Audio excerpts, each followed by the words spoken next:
Well, Shaun. Hi. All right. Welcome home. Thank you. Man. We're so privileged to have you, buddy. Thank you. We brought you because this session is on the art of the comeback, and we only want to work with the greatest of all time in different sports. But we also, specifically for you, I told you personally, the way you've dealt with challenge or tragedy, lots of people come great. Can you take those hits and come back? That is a rare commodity. It's even more rare than the rest of the goats, in my opinion. Thank you. So we're just privileged to have you. And I just like start out. Right. Some people don't realize you were a pro at 7 years old. Is that correct? Or was it 12, 14? I was sponsored at 7. Sponsored, so that's right. It was that's crazy. Right. I mean, I started snowboarding at the local resort. My mom and everybody around the mountains like, he's pretty good. Let's put him in a contest. And I won. I was really fast. And that just kind of like kickstarted this whole thing. And then they didn't make boards my size at that point because I was so small. So my mom called the local, snowboard company she knew, and they put us in touch with Burton Snowboards. Wow. And I was sponsored at 7. So that's when it started. But pro at 13. Wild? So yeah. Give him a hand for that. That's awesome. Thank you. And you also, you have the most wins of anybody in the X Games history because you have both. You're also a skateboarder. And when did you turn pro? There, 13 or 14? Or? That one was a little later. It's actually around 16. 16. Okay. But I always skated just as hard, just as passionately during the summer off season. And I really feel like that was the thing that kept me interested in snowboarding. Because I would take time away, go skate. My whole world was involved in this. It was in the sunshine and whatnot. And then I kind of missed the mountain. Yeah. And so, at 16, I decided to start professionally skateboarding. And then it was awesome though, because I started I was at the top of the game in snowboarding. And I had to start all the way at the bottom again in skating. And it was like this fun sort of like, it's like watching the first Spider-Man movie. Like it's like, oh, he's learning his powers again. I'm climbing my way up. I just did it over here. And so finally I was matching winning summer and winter medals. So that's great. Extraordinary. Yeah. Did you enjoy one more than the other? It was always the one that I wasn't doing at the time. How things go. Yeah. Absence makes the heart grow fonder. Yeah. Right? Probably surfing the most. I love surfing, but I would never get to do it. Oh. I'm actually named Shaun after Shaun Thompson, professional South African surfer. So my dad loved surfing. Wow. Which was a trip today because I'm walking the beach and this little kid runs up to me and he's like, "Are you Shaun White?" And I'm like, "Yeah." He's like, I'm named after you." I was like, "Oh my God!" Awesome, yeah. I told you it was welcome home. I know. Yeah, I felt it. That's awesome. So, tell us the psychology of a 7-year-old or a teenager, who's now, sponsored, who's now starts to compete. What was your mindset? Did you decide I want to be the greatest of all time in what I'm doing, and what was your mindset? I think from the get-go, I believed I could do it.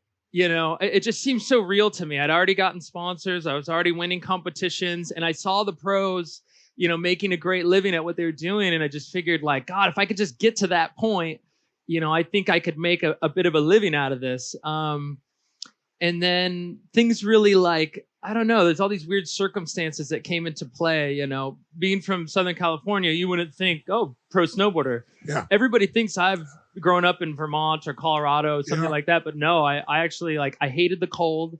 I had asthma as a kid. I was born with a heart defect. It's called tetralogy of Fallot. So I had to have multiple surgeries to correct. It's what's called a blue baby. You're not getting enough oxygen in your bloodstream. And so from the get-go, I was supposed to be a very inactive, sluggish child. And, my parents really never set those boundaries on me. So, of course, I was like, I want to do that. Yeah. And along the way, who's been most influential on your career and why? Probably my brother. My older brother, Jesse.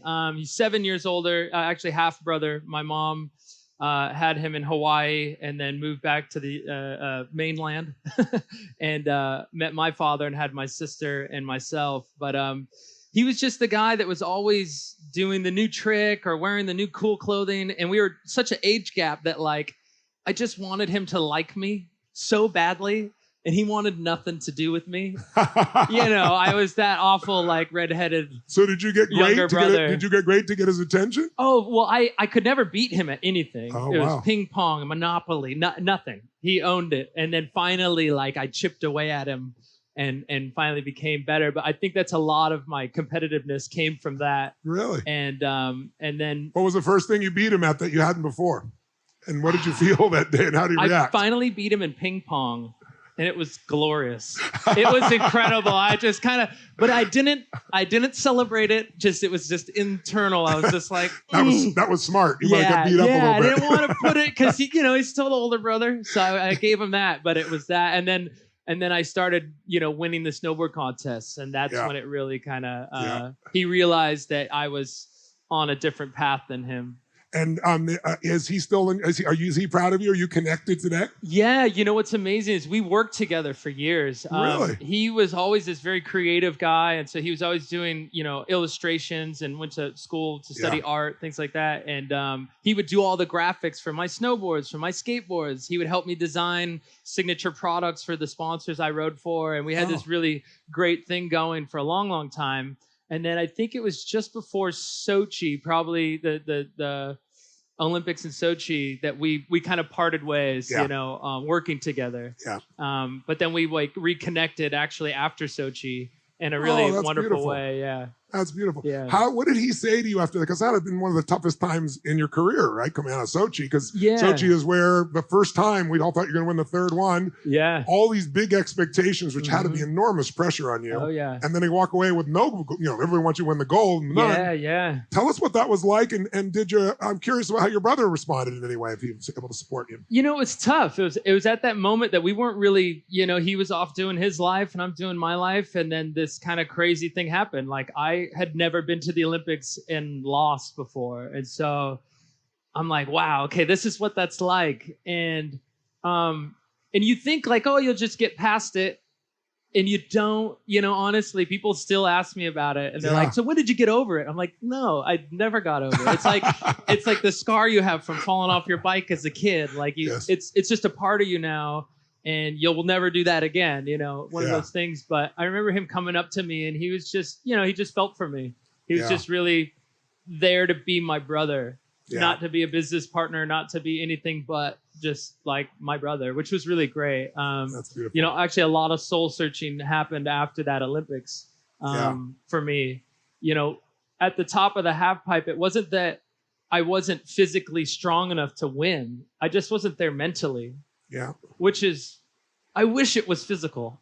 It's way easier to go do a bunch of sit-ups and like go ride, hit the elliptical. Yeah. But like getting your head right is way harder. And so I remember. Help us out. Tell us, what was your head like going into it? It was off going into it then a little bit. There was a lot of, looking back in hindsight, there was a lot of things that were off. But when you're so in it, it's hard to see at that time.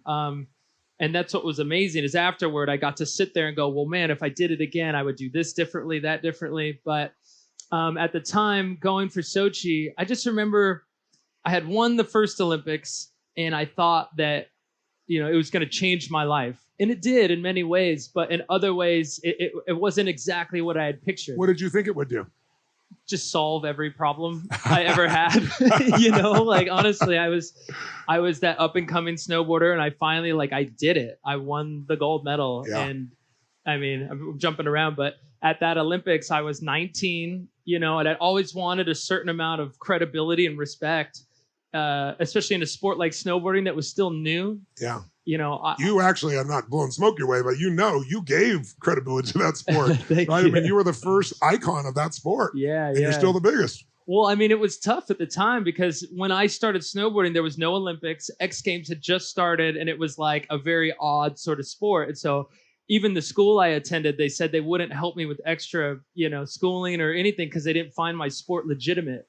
Wow. They're like, you're not horseback riding, tennis, we don't have a category for you. Yeah. So I ended up going to this outreach program for pregnant teens, kids that couldn't function in normal school settings, these things. Wow. So that I could get my schooling done. So they'd be flexible enough. Well, yeah. And I just remember being with a snowboarder that got his GED and he regretted it. And I remember hearing that and being like, I'm not going to do what he did. I'm going to finish school and I'm going to, I don't know. I was always kind of after Tony Hawk was my friend. I was just kind of like a sponge to the people that were around me. Yeah. And I remember hearing that from a fellow writer, and I was like, okay, I'm not going to do what he did. I'm going to finish school. I'm going to do this and that. But it was always a challenge to get to that point. Yeah. And I could be sitting next to anybody on the plane in first class or whatever, and be like, I won the X Games 20 times. And they're like, oh, that's cool. That's great for you, But when you're like, I got an Olympic gold medal, they're like, oh, okay, I understand that. And so maybe it didn't mean as much to me to win the gold medal, but it meant it to the world. And I needed that sort of kind of, feedback. I needed that sort of redemption from what was going on at the time, because it was a struggle the whole way. Yeah. And then so the second Olympics was just the cemented in. Like, it wasn't a fluke that I won the first time. I'm going to be the best again. Can I ask you back on the first one for a second? Yeah. Tell us the difference going into that first one versus second versus third. Oh, God. So the first one was just to be like, I made it. The family. Did you feel certain that you'd win the gold? Did you have that internally within you before you got there? Yeah, I was positive. I was like pretty gung-ho. That's awesome. Plus, they have 5 qualifying events that lead up to it. And I aced the whole thing. Okay. I won all 5 events. I actually won every single competition I entered that year. Not only half pipe, but slope style, rail. They're like these rail feature competitions. But it's a great story because the year before, I got completely destroyed. Oh, you did? They beat me I'd even make podium at X Games. Yeah. Wow. So it was this wild scenario where I was trying to win, and I had this breakout year when I was 15. I finally won a competition or 2, and I got 2 silver medals at X Games, and I was like, right here, right now, right when they put this silver medal on me, I'm like, I'm coming back next year, and I'm gonna win the double gold. That's awesome. And I finally came back. I won 2 gold medals. My dreams are coming true. I finally I'm getting these deals. All these things are happening. Next year, I'm on my way. I just won the slopestyle competition. I'm heading to my second double gold, just won qualifying, and then my knee goes out in qualifying. I'd never been injured before. I was 17. 15, 16, won the double gold. 17, the knee goes out, and I'd never been injured. They're like, you need to get surgery. No, you don't need to get surgery. I'd never been to a gym in my life. Wow. So I'm like, what do I do? And, I got through that. And so 18, I show back up. I'm like, I'm going to reclaim my throne and just walk right into it. And the sport had changed. The guys left me behind, and I got 4th place. And I'm so happy that happened because it gave me that push I'm like, no, I tasted the win and the glory and the whole deal. And it's too soon to just fade away. Yes. I'm coming back. And then that pushed me to do this undefeated season. And what did you in your head decide how you're going to beat these guys how did the sport change? You said the sport changed and you're going to come back and do it. Yeah. What had shifted, and what did you do to shift yourself to make that comeback? Because I'm only aware of the big comeback, but this is just as big a comeback at that stage of your life. Well, because of the injury, it taught me how to take care of myself. Oh, because I was just like, oh, cool, let's eat pizza, do whatever. I'm taking the chairlift. We're going downhill. It's not as, athletic. But I started hitting the gym every single day, and to rehab, I come out of surgery and I had no idea my leg had disappeared. Wow. From the atrophy of surgery, all these things. And so I had to build my strength back up. All those things amounted into me coming back to win eventually. So those are a lot of things that came into play to get me there. That you wouldn't have done otherwise. No, so never. We have a phrase that life's always happening for us, not to us. And it's our job to figure out where that benefit is, right? Yeah, there's a lot of amazing ups and downs that kind of put me in these types of situations. And I think I could safely say that through my career, every great moment of mine has been followed by one of the worst, or just before it, I'd had a really, really terrible upset in my life. Did you see that pattern before Sochi, or did you become aware of it after Sochi? I think I became aware after Sochi. Yeah, that makes sense. Yeah, because I had to sit with myself and kind of figure it all out and go, wow, well, what's the deal? And I'd been so gung-ho this whole time, I just got to win another Olympics. I just got to win another time. And I don't know. I remember just sitting there and I'm like, I'm not going to win. This is awful. I was trapped in my own head watching a movie of myself losing, and I couldn't do anything about it. Wow. And so afterwards, I'm like, well, I guess you got what you were projecting, because exactly. Last time I'm like, I'm going to win. I had AC/DC playing. I had all these jacked up brother. songs. Yeah, so I was like, I'm gonna win this thing. And then this time it was if you go later, it's called the Cults is the band, and it's called Always Forever. It's the slowest, saddest song, and I was listening to it every day before the Olympics. The first one was Paradise City, Guns N' Roses. Second was, I think, Back in Black, AC/DC. and then this slow, sad song. And it's just funny because at the time I didn't think about it. You know, I'm just like, oh, this is where I'm at. And a lot of crazy things had happened at that point. So the win to just kind of make it, then the second win was to solidify who I am, and then it was like, do it again. Yeah. But I didn't have that like oomph I needed. So what you had prided yourself on this incredible drive that you built. Your brother was a part of that drive. Yeah. Where do you think the drive came from, and what do you think made it go away in that time period? You know, I think life just gave me other interests, you know. And you've been doing it for so many years? Yeah, it's tough, you know. And I started looking at it, and I remember watching certain athletes that I had heard of and watching their competitions and things. And you could just tell when someone's got the fire and they don't. Yeah. And it's so hard to make yourself want to do that. Like you can't just like wake up and like, it's like, oh, I'm going to love this person. No, you got to feel it inside. And so I remember going through the motions, and I'm just thinking like, God, I'm really good at this sport. If I just like go pound myself into the ground, I could just like coast through and win. Honestly, I was like, you know what? I got the tricks. I could just do it. And it was at a time where I bit off even more than I could chew at that point, at a time when I also... Meaning in distractions outside of the sport? Or? All of it, and within the sport too, because the Olympics now took on half pipe and slopestyle. So I was like, I'm going to win both of these. Right. And I was like I'd always dreamt of like playing guitar in a band.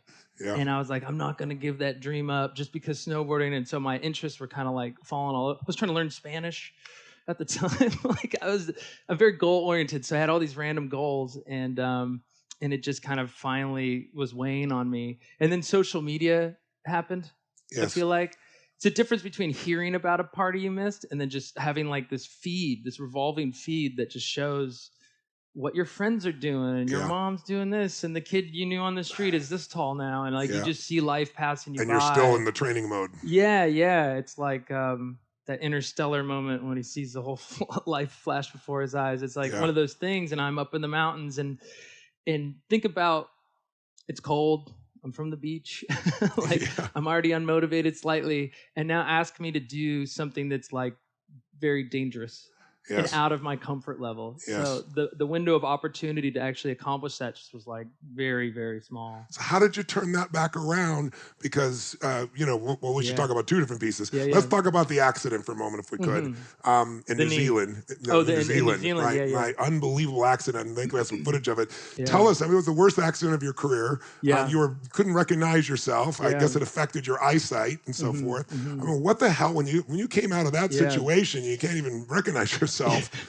Tell us what goes through your head, because this happened 4.5 months before Sochi, is that right? Yeah, that was just before. I only laughed because I had just joined Beats headphones, and they were like, we need a post. Everybody's posting today. We got Serena, LeBron, all these people. I'm like, all right, you want the post? This is where I'm at. Like, here you go.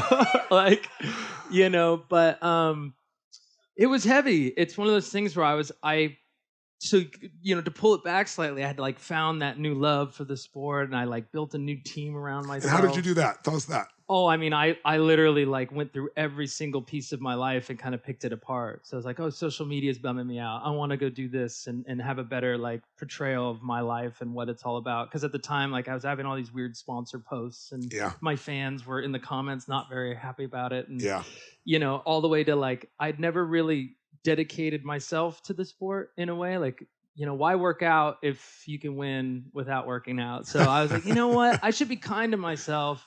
If it's this easy for me now, I should like really give it my all. And so I got a trainer, I got a physical therapist, I changed my business manager, I changed my agency I worked with. I reconnected with my family in a big way. Like my brother I talked about was such a huge part of my life, then all of a sudden wasn't. And so I reconnected with him, my sister, and I made it fun to be on the mountain. Wow. Normally I would go up there and I'm out. Like I had this bad rep with all the other snowboarders because I would do my thing and I would leave immediately because you're in a bubble of a mountain town. I can't go out and eat. It's not, and I just, no privacy. I just dip, and so, and my life's back home. And so, I made it fun to be on the mountain again. I like found that excitement, and I had a younger rider with me. Yes. So every single thing to him is new. Oh, that's cool. I've been to Japan plenty of times, but I'm like, hey, check this out. the vending machines, they like heat your coffee up. You know what I mean? He's like, whoa, like, you know what I mean? Like, look, we're in Austria. Check it out. We'll have a schnitzel. You know what I mean? Like, he's like, this is incredible, you know, and you're kind of like reliving it through him.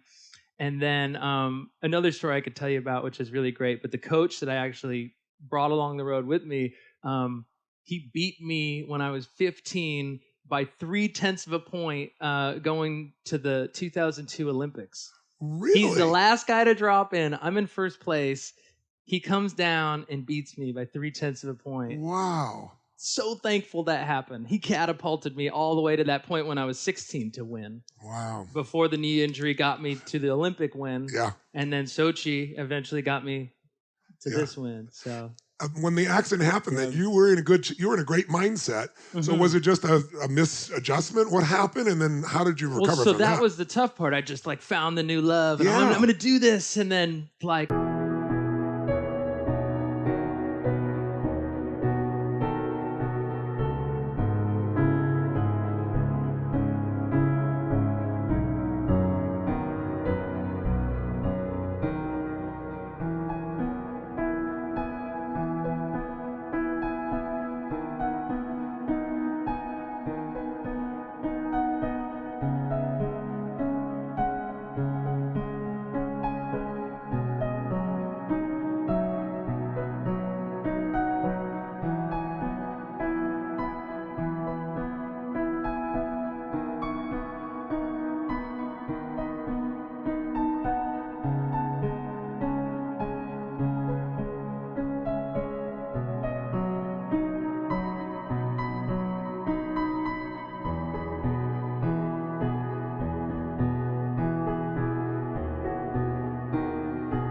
I'm having the best day ever. They're playing like all this classic rock at the half pipe, which is a rarity. They love just pumping this crazy techno stuff. And so I'm like, oh, it's the classic rock day. And I'm riding. Things are going amazing. The other competitors there, and I'm just like landing my hardest tricks in their face. I'm feeling it. You know what I mean? Like, it's the best feeling. Acting very nonchalant about it. Of course. And then I'm thinking, okay, you know what? I'm gonna do this combination that I want to do. And I got to the top of the pipe, and I went for it on this one wall that was just I had no business doing it there. I just wanted it so badly, and I thought if I just gave it enough, it would work, and it just didn't. I hit the top of the wall, which is the wall itself is 22 feet tall. So I was out a good 20-something feet. I clipped the top of the deck. How far are you above the wall when you above the wall, a good like 20, 23 feet out. So it's like 40, 45 feet. Yeah, so we're going, wow. and it's downhill, full on, kind of icy wall, because that wall doesn't get the sun at that time of day. So I clipped the top of the deck of the half pipe, and what happened is my back just gets bent over the coping of the railing there, and then I fly to the bottom, and I catch my toes, and I hit my face, and then I'm just like, my eyes are full of snow, there's wet blood everywhere, and I'm just thinking like, oh my God, what happened? It was so quick. And that was the hardest, because now I'm at the hospital. Next thing you know, I'm having the best day. I'm in the hospital, and my face is like hanging apart, and they're like, you know what, we're gonna get you into surgery any minute, so just like, we won't stitch you up now. Normally they'll just kind of patch you a little before the big surgery. That got pushed and pushed and pushed till like 11 at night, and they're like, we got to do it tomorrow.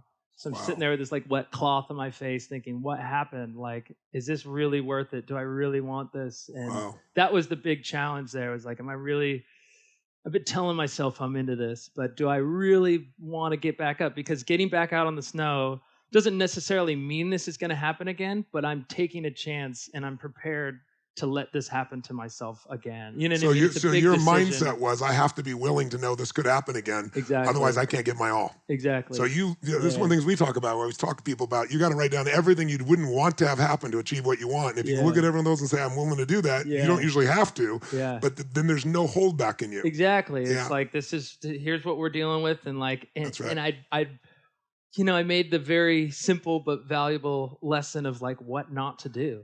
And I'm like, I'm not going to ever do that again. I'm going to wait till the pipe's great. I'm going to wait till it happens. And so I waited and I waited and I waited all the way to the Olympics. I didn't even do that run that I did at the Olympics until I got there. Are you serious? Yeah. It wasn't right. I wasn't going to mistake. And so that move that you made it was the final third run when you made the third run. Yeah, it was the second hit. Yeah, was the trick, and that was the one you got injured on previously. Yeah, I had done like 2 to get over the scare of it in Colorado, and then I got to. The big idea was to do the combination of the 14 into the other 14, and that was the one that put me in the hospital. And I was terrified to do it on its own, let alone doing a giant trick into it, because it's all connected. And so I just knew that if you got me to the Olympics and I'm standing there at the top, I'm gonna do it. I'm gonna do it. Like, you can't not do it. So I was sitting there, I'm like, my coach is just like, you're okay, like, we can wait, and it's like this bad dream I had. I'm like running around trying to find good conditions to do the trick. And like, this half pipe, they didn't get enough snow, so it was kind of like wonky conditions. And then this one, the storm came, and I'm just freaking out. Like, when am I gonna do this trick? But in my heart, I knew if I got there and I had the pressure, I was gonna do it. So the first time I ever tried the combination was in the second run. Wow. And so by the third run, I'm like, okay, I'm going to make this, because I got that first chance. Because the second run didn't go well. Yeah, it didn't go as planned. Yeah. Partially because I deep down think I didn't, I wanted to do it really badly. There wasn't a have to I didn't have to do it yet. Yes. So that third run came through, and it was a must, and so it all happened. Tell me before we come to that third run, go back one. Tell us about the 100. Scoring 100. I mean, that's yeah, that was nuts. What did that mean to you, and how'd that come about? Yeah. What made that possible? It was a similar scenario, which is wild. I show up to the half pipe, and I mentioned the younger rider, right? Yeah. His name's Toby. He's really excited to ride every morning, so he's like, practice starts at this time. I don't do that. I show up maybe a couple minutes, probably like 20 minutes before. I need like 2 runs, and I'm ready to go. Yeah. Because Toby will learn later on that when you show up and you do the run perfect 10 times, your odds of doing it perfect in the contest go down. But I'm like, okay, I'll go with you.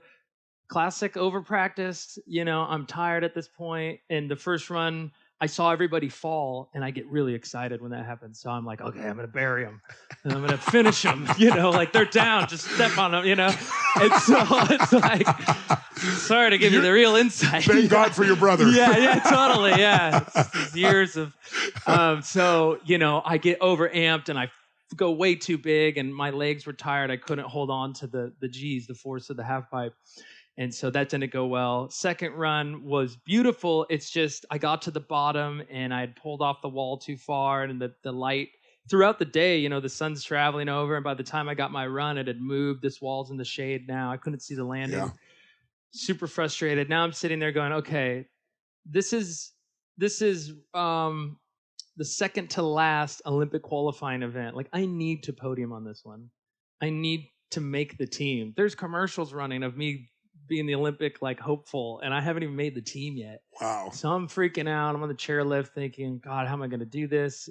And I'm just kind of venting this stuff to my coach, JJ, at this point. Like, I don't know, man. Like, I'm over it. Let's just go to whatever. And knowing that he's going to give me back the, oh, your outfit's cool. Waiting for the, no, your outfit's cool. I'm just waiting for him to hand it back to me, And so he gets me excited again. I get to the top of the pipe. He's like, just play it safe, man. We just need to get the podium. We'll get on the team. We'll finish it in Korea.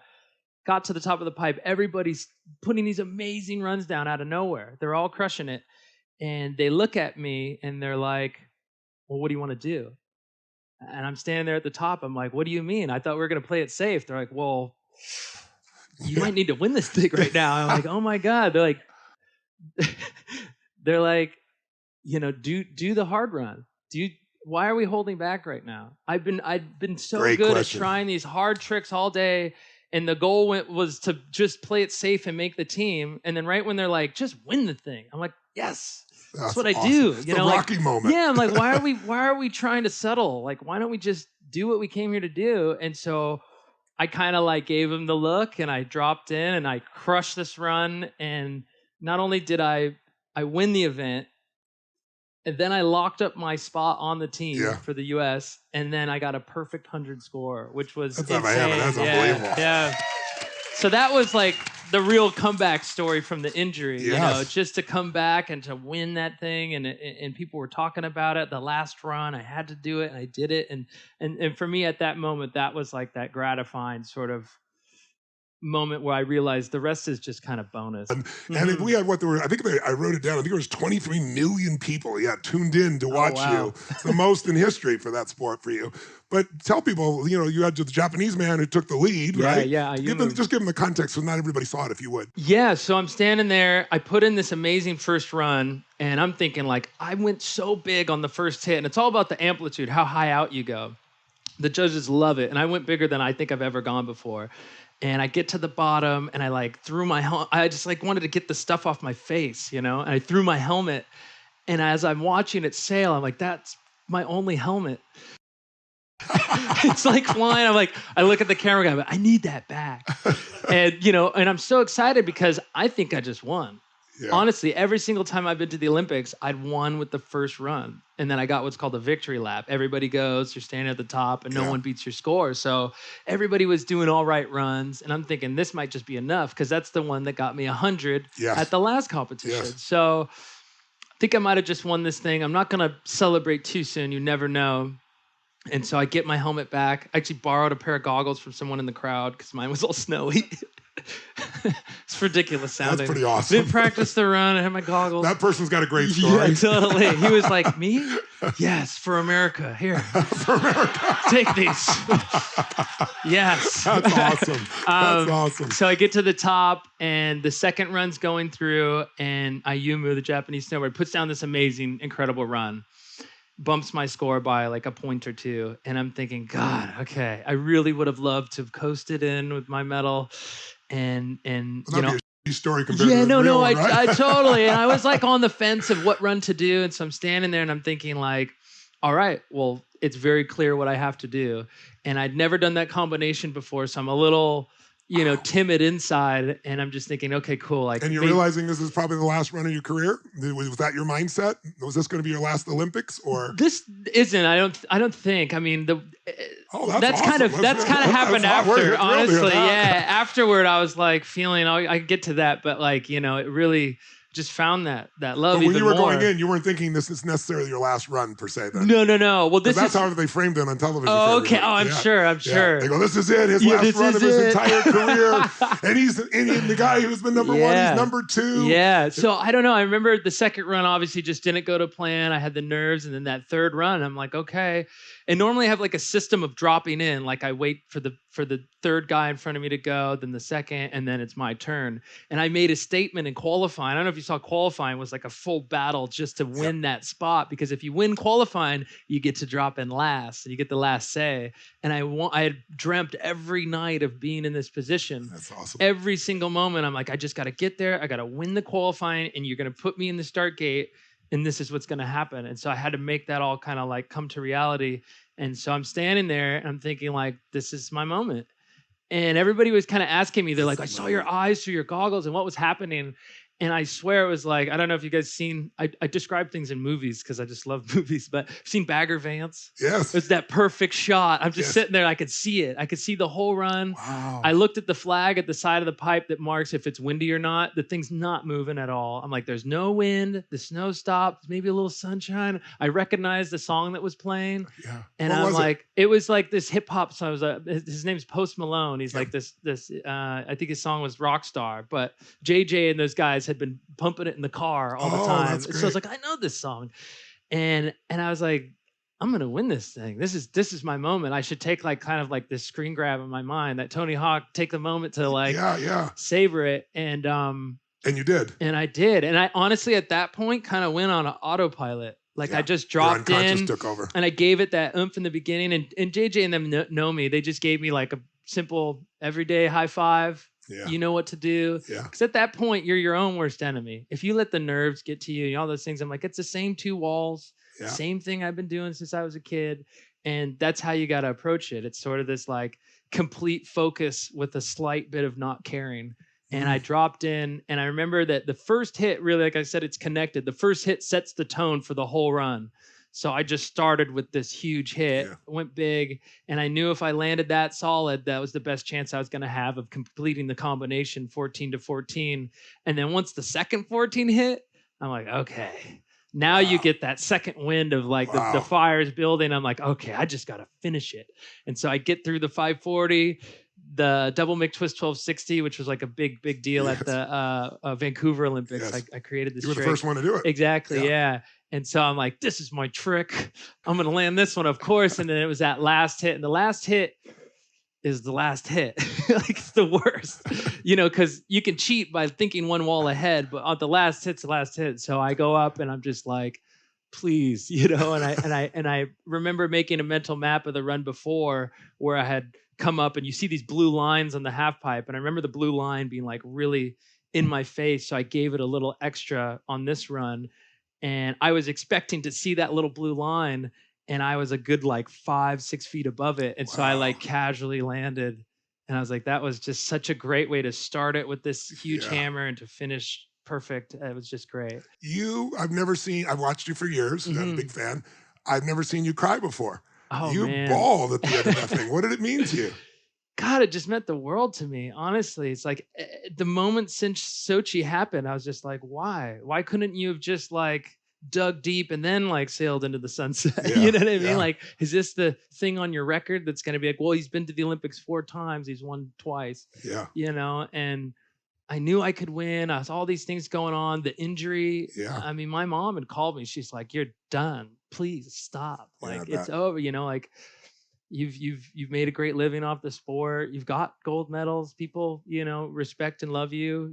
What's the deal? And I'm like, I just know I can do it. I know I can do it. I know what I want and how to get it. And so right when they hit me with the score and I'd won, I just like lost it, and the whole family's there. And I think it's so heavy when the family's there because they know they know the inner workings of everything. They know everything. You've been this whole journey. Yeah, the whole time, like the first day one after Sochi at the couch, just like miserable. You know what I mean? Like those moments and the like the ups and downs and like missing their birthdays and things to go to the gym or to be here, like every single thing, like what you eat, how you sleep, everything feeds into this moment, which is crazy. This one moment in time, which is like a couple hours. Yeah, but you executed. Yeah, for sure. So I just broke down because it meant the world to me, and the comeback from that, it just meant that I took the right steps and I gave it the right amount of time, and I don't know. I always think it's like the little things that can push it over the edge. Yeah. So like I watch some of my competitors, like they'll get second place and like go party and celebrate, and I'm like, I'm gonna hit the gym. Good for you. What if it's like that little extra thing? I did a couple more sit-ups more, and that was the extra tuck that got me into the flip. Like, I don't know. I think it's like, that makes the difference. How is it like any little thing I can do to like separate myself from them? And like, look, like I won and I'm hitting the gym. They got second and they're like going, you know what I mean? It's all these things. And so awesome. I always try to like think of ways to really kind of go that extra mile. What do you think makes a champion? And if you had to coach someone who's going through a rough time that's been, incredibly successful, and then they took the crash, because most people do, right? Yeah. But most people don't recover from the crash. Of course. And I don't just mean a physical crash. Sometimes it's financial and business or emotional relationship. Of course. What do you think makes somebody a champion? What's helped to make you a champion? Yeah. And then what does it take to come back after that? What would you coach somebody on if you were coaching somebody who'd been through a tough time? I mean, only through my own experiences is that like Sochi obviously was one of the biggest upsets in my career, in my life. And I'm sitting there and like, once the tears and everything had dried up, I was like, I'm going to turn this into the greatest thing that's ever happened to me. He made the decision. I was like, I'm going to let this moment define, like these other times in my life that I ripped through my past. I'm like, man, I didn't actually win that until I lost before. And you know what? After this, you noticed the and pattern. The heart condition, and now I'm a sports star or whatever. You know what I mean? Like all these things in my life. And I'm like, I'm going to make this the greatest thing that's happened. And so I really got right with myself, which I didn't, you lift weights to build muscles. You eat this food to feel this way, but to like get your mind right was something I never really approached. I had a bunch of different books I was reading things, and it really, really helped get me on that right path. But I made that decision, and I think for people to realize and understand is it's all up to you. Especially like when I go to a competition and I lose, I'm stoked. I'm like, great, if I show up and win, I'm like, okay, I'm exactly where I need to be. I'm right on the track that I'm going. If I lose, I got this perfect crystal picture of where I need to be. Wow. You know what I mean? And so if you approach it that way, you can never really lose. You know, there's no mistakes if you learn from them. And so I kind of like go through it. And so that's why all that kind of like soul searching and stuff happened after Sochi to bring me back. But you got to really clearly define what you want. And the things that kind of like brought you to this path to like I mentioned this cut on my face, like I'm never going to do that again. And I waited till the pristine time to do it. And so it's like actually learning from those mistakes, not just kind of like saying, I learned, I won't do that again, but really learning from that mistake. That makes so much sense. And going forward, because it's a part of you now. But yeah, that's kind of like it's making that choice, I'd say. And so we've talked this week about when people want to make a change, the most important thing is to make that decision. We just had this conversation yesterday.